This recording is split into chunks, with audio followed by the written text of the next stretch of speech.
केवल इसका एक उपलब्धि है कि ये झूठ बोलने पर रिसर्च की है। देश में जो वंचित जातियां हैं उन जातियों को आज तक क्यों न्याय नहीं मिल पाया, चाहे वो बधिक हो, बादी हो, मुसहर हो। अबे परेशान है कि नरेंद्र मोदी कैसे पाकिस्तान के आतंकी मार डाले, इसलिए मार परेशान है। पैसा भी है उसके पास और गुंडाइशी भी है। आज तक कोई इसने कमिटमेंट करके बता दिया हो, कोई विकास का नया अध्याय लिख करके बता दिया हो। आज से ठीक 11 साल पहले प्रधानमंत्री नरेंद्र मोदी ने शपथ ली थी और आज जो है उनके 11 साल भाजपा के पूरे हो चुके हैं। इस वक्त यहाँ पे हम दारुशफ़ा में मौजूद हैं। आइए ज़रा लोगों से पूछ लेते हैं कि आखिर भाजपा ने जितने आज तक कार्य किए हैं इन 11 सालों में आखिर उनको कैसे लगे।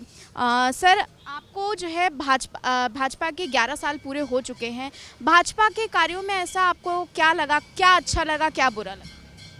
भाजपा के कार्यों में की उपलब्धियों में एक गुजरात मॉडल का भारतीय जनता पार्टी के जो थिंकर टैंक थे, जो भारत पर थिंकिंग करते थे, उन्होंने एक शगुफा निकाला कि अगर माननीय मोदी जी के हाथ में अगर देश की बागडोर जाएगी तो गुजरात मॉडल का शक्ल दे दिया जाएगा। अब आम आवाम गुजरात को क्या जानती है? गुजरात यहाँ तमाम लोग हैं, आप 20 लोग खड़े हैं, इसमें 2 लोग भी गुजरात नहीं गए होंगे, लेकिन अब इनको तो यहाँ से ये बताया गया कि गुजरात मॉडल दुनिया का कोई एक अनोखा पहला है जिसका रीडिंग करना, जिसको आंख से देखना, जिसको समझना, जिसको परखना समय की पुकार है और गुजरात मॉडल को जानने की ज़रूरत है। अब देश की भोली भाली जनता कही कि साहब गुजरात मॉडल तो कोई बहुत अच्छा नाम है, लेकिन गुजरात मॉडल को गुजरात के दहलीज से अवलोकन करने के बाद गुजरात का मैं भूगोल का एनालिसिस किया, गुजरात के पैरे को नज़दीक से देखा, उसको समझा, उसको परखा, पूरा जन्नत को ढूंढ डाला, लेकिन गुजरात मॉडल मुझे कहीं दिखाई नहीं दिया। अगर जहन्नुम में ये गुजरात मॉडल है तो भाजपा ही जानती है, वैसे जन्नत में कहीं गुजरात मॉडल हमको दिखाई नहीं दिया। कहने का मेरा मतलब कि अब आप आ जाइए विकास पर, इनका कमिटमेंट पर आ जाइए। 2 किलो 2 करोड़ नौकरी। अच्छा, भाजपा जो कमिटमेंट करती है क्या वो पूरा नहीं करती आपके साथ? आज तक कोई इसने कमिटमेंट करके बता दिया हो, कोई विकास का नया अध्याय लिख करके बता दिया हो, कोई देश को विकास का नया पैरा दे दिया हो, कोई देश को दुनिया के पटल पर नई ख्यात दे दिया हो। केवल इसका एक उपलब्धि है कि ये झूठ बोलने पर रिसर्च की है। सीधा आपका कहना ये है कि आपके भाजपा के जितने काम हैं वो आपको नहीं पसंद? नहीं, अगर काम हो तो काम तो दुनिया को पसंद आता है साहब, लेकिन अगर केवल काम का नाम हो और काम न हो तो किसको पसंद आएगा? भाई काम न हो तो नाम किसको पसंद आएगा? अगर नाम न हो और काम हो जाए तो सबको पसंद है साहब।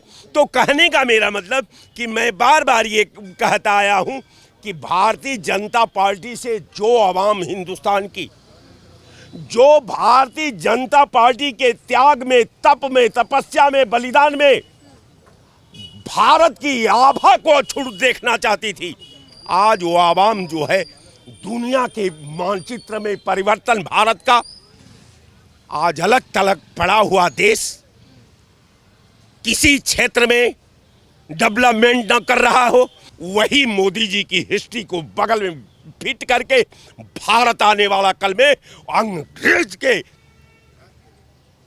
ये में भारत अपना इस दर्पण को देखेगा। आने वाली नस्लें धिक्कार करेगी, थू थू करेगी कि ये कैसा कालखंड हमने देखा, ये कौन कालखंड था, इस कालखंड का महानायक कौन था। तो आदरणीय मोदी जी स्वर्ण अक्षरों में दिखाए जाएंगे। मैं आपके चैनल पर ईमानदारी से अपना जो पर्सनल व्यथा है, मैंने उनके विकास कालखंड का, शिक्षा की बात नहीं करते, स्वास्थ्य की बात नहीं करते, लॉ एंड ऑर्डर की बात नहीं करते, प्रदेश और देश की विधा का बात नहीं करते, नया हिंदुस्तान की बात करते हैं, नया उत्तम उत्तर प्रदेश का बात करते हैं। अब नया में देख लीजिए, ये जितनी बिल्डिंगें हैं ये सब कांग्रेस की बनाई हुई है, ये बिल्डिंगें सारे कांग्रेस की बनाई हुई है, ये सड़कें कांग्रेस की बनाई हुई है।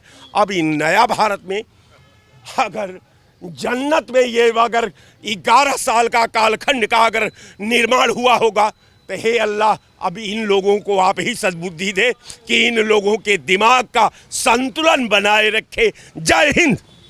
अच्छा सर, आपका क्या कहना है कि भाजपा के इन 11 साल के कार्यकाल में आपको कैसा लगा कि भाजपा ने कुछ काम किया है कि नहीं किया? आपका क्या कहना है इसमें? मेरा नाम आनंद गेहार है, राष्ट्र हित इंडियन पार्टी से राष्ट्रीय अध्यक्ष हूँ। आज जो भारतीय जनता पार्टी की सरकार है, दलितों ने, पिछड़ों ने, वंचितों ने, शोषितों ने मिलकर के ये सरकार बनाई थी। प्रधानमंत्री मोदी जी को प्रधानमंत्री देश का चुना, इसलिए चुना। पहले मोदी जी ये कहते थे कि देश के लिए जो व्यवस्थाएं बनी हैं, देश की सीमा पे जो हमारे जवान टिके हुए हैं, आज इतनी घटनाएं देश में हो रही हैं, वो घटनाएं क्यों हो रही हैं? पहले प्रधानमंत्री जी ये कहते थे कि ये घटनाएं हम बंद कराएंगे, हमें प्रधानमंत्री बनाओ। आज ये बात साबित हो गई, घटनाएं आज दिन तक नहीं रुक रही हैं। दूसरी बात ये है कि लेकिन उनको मुंह तोड़ जवाब भी तो दिया जाता है अगर ऐसा कुछ हो। इस बात की हमको खुशी है, हम सब लोग देश के साथ हैं, प्रधानमंत्री मोदी जी के साथ पूरा विपक्ष है, हम लोग भी साथ हैं, ऐसा नहीं है। लेकिन घटनाओं पर लगाम लगनी चाहिए। देश की एजेंसियों को ये बात पहले क्या पता नहीं थी? ये बात पता थी, कहीं ना कहीं उसके इनपुट मिल रहे होंगे। जो देश में आतंकवादियों ने जो हमला किया है, उस हमले को लेकर के देश की तमाम एजेंसियां, जांच एजेंसियां, उनको ये बात कहीं ना कहीं जानकारी थी। तो तात्पर्य ये है कि देश में जो वंचित जातियां हैं, उन जातियों को आज तक क्यों न्याय नहीं मिल पाया? चाहे वो बदिक हो, बादी हो, मुसहर हो, बहलिया हो, बंजारा हो, गेहार हो, बैगा हो, सपेरा हो, इन जातियों के पास आज दिन तक सामाजिक न्याय के तहत कोई ना उनकी सुनवाई हो रही, ना सड़कें, ना बिजली, ना पानी, किसी प्रकार की उनका कोई सहयोग नहीं, उनके स्वास्थ्य की कोई व्यवस्था नहीं। जबकि उन्हीं के नाम पर अनुसूचित जात आयोग बना है, अनुसूचित जनजात आयोग बना है, DNT बोर्ड बना है, लेकिन आज तक ये जातियां वंचित की वंचित रह गई हैं। मैं ये मांग करता हूं भारत सरकार से और उत्तर प्रदेश सरकार से कि इन जातियों के बारे में ये आज भी विचार करने का प्रयास करें, नहीं तो आने वाले 2027 के चुनाव में हम लोग वंचित जातियों को जोड़ रहे हैं और जोड़ करके एक बड़ा संगठन बनाने के लिए तीसरा मोर्चा बनेगा और समय आने पे जवाब दिया जाएगा। धन्यवाद। अच्छा, आपका क्या कहना है कि 11 साल जो हो चुके हैं भाजपा के, तो आपको क्या लगता है कि भाजपा ने किस हद तक अच्छे काम किए हैं जनता के लिए? अभी जो डिबेट कर रहे थे, सपा बसपा वाले तो नहीं है, कांग्रेस वाले तो नहीं है। अभी जो बोल रहे थे वो तो विपक्ष के थे। विपक्ष मतलब वही कांग्रेस और सपा न। आम जनता तो कोई मोदी जी को कुछ नहीं कह रही भाई। वो तो पार्टी वाले विपक्ष में, सरकार में नहीं, हो छटपटा रहे हैं बेचारे। पैर पटक रहे मार। मछली जैसे तालाब से निकाल के बाहर रख दो तो फट फट फट फट करती है ना, प्राण निकल जाता है। वैसे सपा वाले, कांग्रेस वाले, वही हाल इनकी है। अब बता रहे हैं कि ये सब बिल्डिंग गिरवा दो। अब ये परेशान है कि नरेंद्र मोदी कैसे पाकिस्तान के आतंकी मार डाले, इसलिए मार परेशान है। अरे बाप रे, आतंकी सब मार डाल रहे हैं। अरे बाप रे, सब गरीबों को अन्न दे रहे हैं मोदी। अरे बाप रे, बिजली 24 घंटे दे दिया। अरे बाप रे, कैसे मोदी ने जो है शौचालय दे दिया, मकान दे दिया। इनको सब यही अखर रहा है। आज इनसे पूछा जाए, विपक्ष को ही अखर रहा है, जनता को नहीं अखर रहा। जनता खुशहाल है। 95% जनता के बीच में आप जाओगी ना तो यही कहेंगे कि हमारे देश का वो बबर शेर है जिसकी नसों में वो सिंदूर चल रहा है। सिंदूर की कीमत नरेंद्र मोदी जी जानते हैं। जिनकी बहन बेटियां सिंदूर नहीं लगाती वो सिंदूर की कीमत क्या जानेंगे? उनको पता है सिंदूर की कीमत पता है। सिंदूर किसको कहते हैं? हमारी बहन बेटी सिंदूर लगाती हैं और उसकी तरफ अगर कोई उंगली ऐसे कर देना तो उसके पता नहीं कितने टुकड़े हाथ का कर दें। सिंदूर की वो कीमत होती है। जो सिंदूर ही नहीं लगाता, सिंदूर की कीमत क्या जानेगा? नरेंद्र मोदी जी को दर्द है। नरेंद्र मोदी जी की पत्नी आज भी सिंदूर लगाती हैं। ये बकवासबाजी करते हैं सब, इनको अकल नहीं है इतनी। नरेंद्र मोदी जी की पत्नी के पास आप जाइए, चेहरा करिए, आज भी उनके मत्थे पे सिंदूर मिलता है। वो त्याग उन्होंने किया। नरेंद्र मोदी जी से कहा, जाओ मेरा पीछा छोड़ो और इस देश की गरीब जनता के लिए काम करो। इस देश के लोगों को सुरक्षित करो, इस देश के लोगों को आगे बढ़ाओ। अच्छा ठीक है कि आप जो है कह रहे हैं कि जनता जो है भाजपा से खुश है, जरा एक बार इनकी भी तकलीफ सुन लीजिए, क्योंकि हमने जो है सुना था कि इनकी ऐसी योगी जी से क्या तकलीफ है। हाँ, आप बताइए कि आप जो भी बता रही थी कि किस चीज़ को आप लेके परेशान थे, बताइए। मैं चित्रकूट जिला मानिकपुर मेरा वो लगता है, तहसील लगता है। मैं गांव मारकुंडी से आई हूँ, जिला मेरा चित्रकूट पड़ता है। मैं आज 18 साल से ज़मीन में एक ज़मीन का मैं बैनामा ली थी, तो वो बोले थे कि मतलब वो सेलिंग में है, वो सेलिंग में ज़मीन नहीं है। उसी ज़मीन का 4 रजिस्ट्री हो के 4 दाखिल खारिज हो गई। और वो इतना दबंग इंसान है जिसने बेचा है कि वो एक ज़मीन के 8 जगह मुकदमा लगाए हुए हैं, कोर्ट ऑफ कंडक्ट किए हैं, उसने स्टे भी लिए हैं, उस रजिस्ट्री खारिज कराने के लिए किए हैं, उसने हदबंदी के लिए बांदा में किए हैं। मैं एक गरीब महिला अपने बच्चों को नहीं पाल पा रही हूँ। मैं महीने में 10 तारीख करने जाती हूँ, मेरी कोई सुनवाई नहीं है। मैं आती हूँ, आती हूँ, जाती हूँ, आती हूँ, जाती हूँ। भाजपा की सरकार में महिलाओं को रोना भी पड़ रहा है। देखिए, मैं आपको बता दूं, देश की आज़ादी के बाद पूरे कागज लिए हूँ, मेरे कागज सहित में आज आई हूँ, बड़ी आशा लेके मुख्यमंत्री जी के पास कि हो सकता है शायद मेरी वहाँ समस्या हल हो। आप चक्कर लगा रही हैं। मैं अभी यहाँ तो पहली बार आई हूँ, एक बार आई हूँ तो वो हो गया था, वो क्या चुनाव होना था तो बोले आचार संहिता लगा है, तो फिर मैं यहाँ से लौट गई हूँ। मैं गांव की एक महिला अकेली हूँ, मेरा आदमी बिल्कुल ऐसे है 10 बीघा 2 बीसवा की ज़मीन की मेरी लड़ाई है। वो इतना दबंग मुझे इतना परेशान किए हैं, पुलिस को लेके जाता है, रात में खेत जोता लेता है। मतलब दबंगियाई पूरी तरीके हाँ, पूरी तरह से उसकी दबंगाई चल, पैसा भी है उसके पास और गुंडाइसी भी है। अब मैं अकेली महिला में कहाँ क्या किसके पास जाऊँ? वहाँ जाती हूँ अधिकारियों के पास तो बोलते हैं कि फलानी तारीख को तुम्हारी तारीख लगी है, जितनी तारीख लगेगी मेरी फाइल वहाँ नहीं रखी जाती है। किसी दिन SDM साहब नहीं बैठेंगे, किसी दिन कुछ हो जाएगा। मैं इस तरह से इतना परेशान हूँ, इतना। अब आप इस पे क्या बोलना चाहेंगे कि आपने भी यहाँ पे पूरी सच्चाई सुनी? देखिए, ऐसा है, ये इनका ज़मीन का प्रकरण है। अगर माननीय मुख्यमंत्री जी के संज्ञान में बात आपकी आई होगी तो निश्चित रूप से जो अगर दोषी होगा, मेरी बात सुन लीजिए, आपको न्याय मिलेगा। और अगर माननीय मुख्यमंत्री जी के संज्ञान में बात आई होगी ना, अगर वो दोषी होंगे तो उनके टांगों में गोली लगेगी मोदी जी की, और उनकी टांग छेद करके गोली निकलेगी। वो ये ना समझें कि हम किसी की ज़मीन कब्जा कर लेंगे। वो भारतीय जनता पार्टी की सरकार में सब नहीं चलता है, ये प्रथा यहाँ नहीं है। ये प्रथा सपा में, बसपा में और कांग्रेस में था। अगर आप बताई होंगी मोदी जी से ना तो उनकी खैर नहीं। आपने बताया था कि नहीं? मैं किससे बताने जाऊँ ना, मैं वहाँ किसी को जानती हूँ। कहाँ जाएगी बेचारी, बताइए? जाओगे तब तो सुनवाई होगी कि तुम्हारे कहाँ जाइए नेताजी, आप करवा दीजिए। इनको ले जाइए आप। नेताजी को क्यों ले, तुम लेके जाओ, सिफारिश कर रहे हो। इनको मुख्यमंत्री के यहाँ लेके जाओ। कहीं दीदी सुनवाई नहीं हो रही। मुख्यमंत्री जी के यहाँ जनता दरबार लगता है, इनको लेके जाइए। ये अपनी पूरी बात वहाँ रखें, तुरंत कार्रवाई होगी। ऐसा नहीं है कि इस प्रदेश में नौटंकी चलेगी। यहाँ नौटंकीबाज मुख्यमंत्री नहीं है, यहाँ खोपड़ी सपा चट्ट है, वो घुस जाएगा सीधे। आप अपनी बात को बताइए, एक मिनट, आप अपनी पूरी बात को बताइएगा, आपको न्याय मिलेगा। और ना न्याय मिले तब आप बताइएगा। जी आप बताइए, आप क्या इनसे क्वेश्चन पूछना चाहते हैं? आप ये कहिए कि अब तक जो भारतीय इतिहास में जितने प्रधानमंत्री हुए हैं, सबसे अच्छे प्रधानमंत्री कौन हैं? सबसे बढ़िया इस देश में अगर कोई प्रधानमंत्री हुआ, माननीय नरेंद्र मोदी जी हुए हैं। तो आप स्वर्गीय अटल बिहारी वाजपेयी जी को किस रूप में देख रहे हैं? अटल बिहारी जी वाजपेयी जी इस समय नहीं है।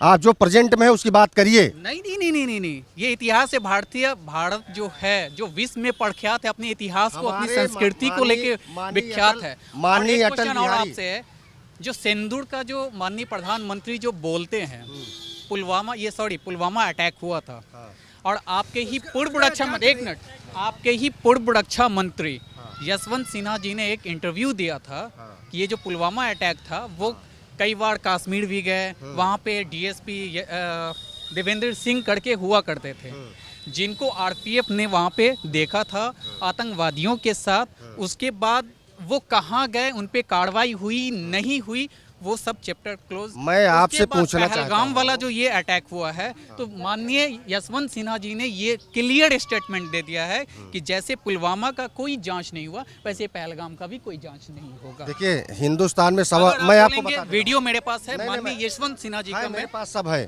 हमारे पास सारा मसाला रहता है, तभी मैं बोलता मैं हूं। बता रहा हूँ। नहीं मेरे पास है, उसको मत दिखाइए आप। मेन चीज हम पढ़े लिखे महिला हैं, की बात चल रही हम है। पढ़े लिखे हैं। राजस्व में बहुत सारी कमियां हैं। अभी हम रजिस्ट्री कराते हैं और कोई आ जाए, एक एप्लीकेशन लगा दे, दाखिल खारिज नहीं होगा।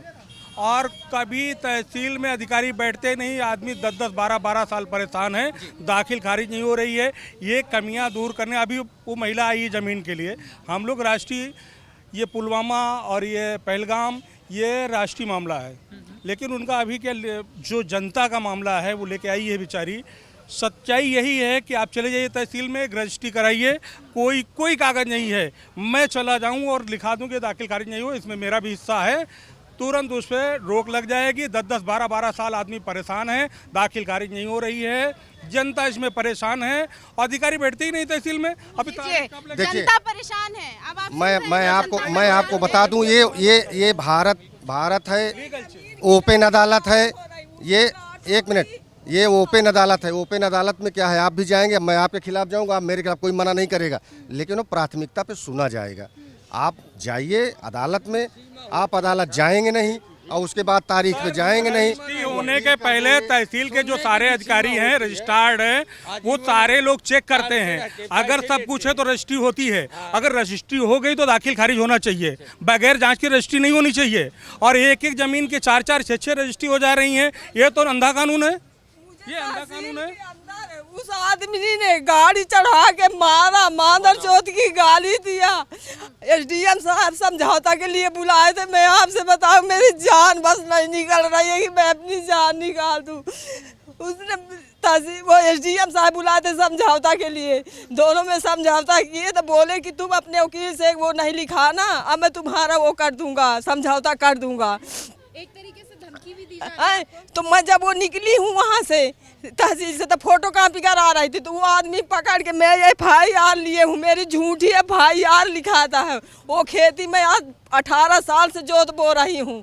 अब बोलता है पुलिस वालों से, पुलिस वाले बोलते हैं हटाओ यहाँ से, तुम चोरी कर रही हो। मेरा चोरी का मामला लिखाए है कि मैंने जोताया, मैंने बवाया, गांव की दबंग महिला रन्नू देवी मेरी खेती काट लाई है, जो कि सब नोटरी सहित गवाह मेरे 2 आदमी दिए हैं। पूरा गांव दे देगा कि जिस दिन से खरीदी है, तो उसका बाप, मुझे बाप से मैं खरीदी थी, बाप खत्म हो गया, लड़का ये सब हाल कर रहा है। और उसी जमीन को बेच के 4 दाखिल खारिज हो गई हैं। अब मेरी जमीन को कुछ सुनाई नहीं है।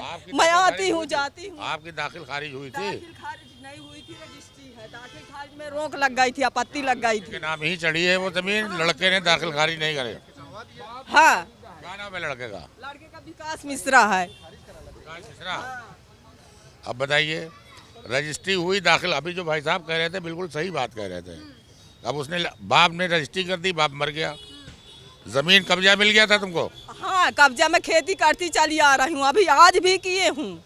मेरी तार बारी है, कटीली तार बारी में, उसमें कब्जा मिल गया, लड़का दबंगई कर रहा है, गुंडई कर रहा है, उसके गोली कौन मारेगा? भाई साहब कह रहे थे गोली टांग पे मारेगा। चीज है ना कि भाजपा की सरकार में गुंडागर्दी है पूरी तरीके। अरे आप सुन रही, महिला रो रो के कह रही, चरम सीमा पे है महिला, रो रो के कह रही है आपके सामने। ये बैनामा कराई थी, बैनामा कराने के बाद इन्होंने दाखिल खारिज कराया नहीं, 40 दिन का कराया। मैं कराई, लेकिन वो अब आपत्ति लगवा दिया। आपत्ति किसने लगाया था? आपत्ति किसने लगाया था? मैं सब कागज लिए हूँ, खोल के दिखाऊं मैं। आप जाइए, देखिए जनता दरबार, मेरी बात सुनिए, यहाँ कुछ नहीं मिलेगा आपको, हम समझ गए बात इनकी। आप तो खंडन करते हैं उसको, पीड़ा महिला आप उसको खंडन करते हैं। तो अगर तहसील में रजिस्ट्री होती है तो वहाँ जो ऑफिसर बैठते हैं पूरी जांच करना चाहिए, फिर रजिस्ट्री होनी चाहिए। और रजिस्ट्री हो गई तो आप फिर उसमें दाखिल खारिज क्यों नहीं हुई, उन अधिकारियों का जवाबदेही हो जाए। भाजपा को हम लोगों ने क्यों चुना? चूँकि हम लोग देखते आ रहे थे भ्रष्टाचार बहुत है। भाजपा वालों ने इतना अच्छा वादा किया था कि हम अच्छा काम करेंगे, और उसी अच्छे काम के लिए हम लोगों ने भाजपा को जो है चुना। अब उनका काम है कि ये सब चीज़ें ठीक करें। रजिस्ट्री यदि हो रही है तो दाखिल खारिज भी होना चाहिए, वरना रजिस्ट्री नहीं होनी चाहिए। बोलते हैं कि वो बाप उसमें रहा होगा, बोलते हैं कि वो सेलिंग से ज़मीन है, तो बाप सेलिंग से रहा होगा, अब लड़का सेलिंग में नहीं है, लेकिन उसी बाप की ज़मीन ने लड़का ने पाया, उसकी बाप की जर्जात उसी सेलिंग में पाया है ना, वो भी सेलिंग में होना चाहिए ना। तो लड़का 4 ज़मीन बेच के 4 दाखिल खारिज कर दिया। अब मैं अधिकारियों के पास जाती हूँ तो बोलते हैं कि वो है तुम्हारा वो उच्च न्यायालय में विचाराधीन है। जो उच्च न्यायालय में विचाराधीन है तो मैं और कुछ नहीं जानती हूँ, मैं पढ़े लिखे नहीं हूँ, मैं इतना ये जानती हूँ कि वही गाटा, वही खाता, वही ज़मीन अगल बगल की क्यों बेच के क्यों दाखिल खारिज हो गई, अब मेरी क्यों नहीं अधिकारी कर रहे हैं। तो कैसे होगी? उसने आपत्ति लगा दी, बेटे ने 420 बेईमानी कर रहा है। तो बेटे ने आपत्ति लगाया है कि उच्च न्यायालय में विचाराधीन है, तो उसके लिए विचाराधीन नहीं है, क्यों वही जमीन बेच के क्यों दाखिल खारिज अधिकारी कर रहे हैं। विचाराधीन तो वो भी, जब वही घाटा संख्या है तो उसका भी दाखिल उसका क्यों होना चाहिए। मैं पूरी उसकी खतौनी निकाल के लाई हूँ भैया, 2 की लाई हूँ, 2 की नहीं निकालते ही नहीं है। मैं आज गरीब महिला हूँ, मेरे पास पैसा नहीं है, हर जगह मैं पहुंच नहीं पा रही हूँ। मुख्यमंत्री के पास रो दीजिए तो शायद समाधान निकल रहा ओ नहीं भैया, मेरे छोटे छोटे बच्चे हैं, मेरे प्राण भर, मैं एक आंगनबाड़ी की सहायिका हूँ, 4 साल तक पढ़े हूँ, मेरा रास्ता निकलना, वो आदमी मेरा रास्ता निकलना का, हाँ रास्ता निकलना कठिन की है। मैं दिखाऊँ आपको, मैं कितनी एप्लीकेशन लिख के कितना दिया, मैं दिखाती हूँ आपको एप्लीकेशन। यहाँ पे हमने लोगों से तो खैर 11 साल की उपलब्धि के बारे में पूछा था, लेकिन ये चीज़ तो एक कहीं ना कहीं ये चीज़ समझ में आ गई कि भाजपा ने कहीं ना कहीं काम पूरे किए भी हैं और कहीं ना कहीं काम नहीं भी पूरे किए हैं। भाजपा से लोग जो है, जनता जो है वो असंतुष्ट पूरी तरीके से दिख रही है। ऐसे ही और लेटेस्ट अपडेट के लिए देखते रहिए live news x. Cameraman Ashutosh के साथ प्राची।